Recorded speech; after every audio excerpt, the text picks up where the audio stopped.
Hey, so I wanted to share an example of a different method for converting decimal to binary that I prefer, that I think is a little bit easier, a little bit faster to do. But I'll start with just an example that, I'll start with a class method really fast, and then I'll show you the one that I like, and maybe you like it too. So we're trying to turn 342 decimal into some number that's in binary.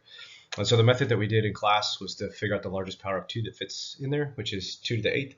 So I like to write it this way, like I'm using 2 to the 8th, and I'll subtract those. So 342 minus 256 is equal to 86. And so then we need to use 64, so I'm using 2 to the 6th. So 86 minus 64 is 22. And then we can fit 2 to the 4th in there, or 16, so 2 to the 4th. And I would say 22 minus 16 is 6. And then I can obviously fit 2 squared. So that'll be 6 minus 4, which is 2. And I can fit 2 to the 1. And so 2 minus 2 is 0. And we're done. And so now we just need to figure out what positions these go in. So here's 8, 7, 6, 5, 4, 3, 2, 1. And don't forget the 0 there. And so moving this way, I need positions 1 and 2.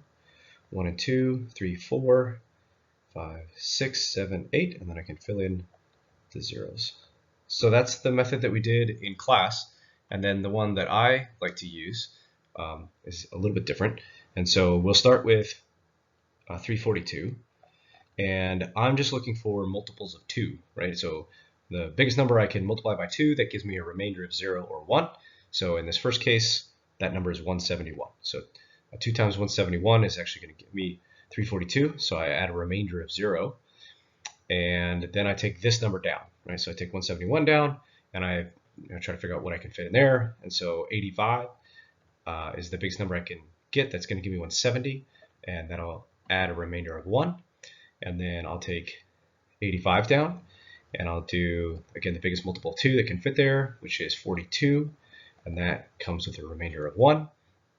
And then we just keep this process going. So 42 is 2 times 21 with a remainder of 0. 21 is 2 times 10. Sorry, spaced out on that one for a second. 2 times 10 plus a remainder of 1.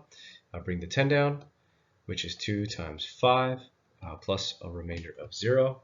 Bring the 5 down, which is 2 times 2 plus a remainder of 1. I'll bring the 2 down, which is 2 times 1 plus a remainder of 0. And then finally bring the 1 down, which is 2 times 0 plus a remainder of 1. And so I think this method, even though it looks longer, like you don't have to figure out the biggest power that fits. You just kind of just keep doing these multiple 2's and just figure out the remainder. And you'll notice that if you read it from the bottom up, that these numbers match these numbers. And so your final answer would be 1, 0, 1, 0, 1, 0, 1, 1, 0, which is the same as that. So both methods obviously work, and but I think the second one is just a little bit easier for me.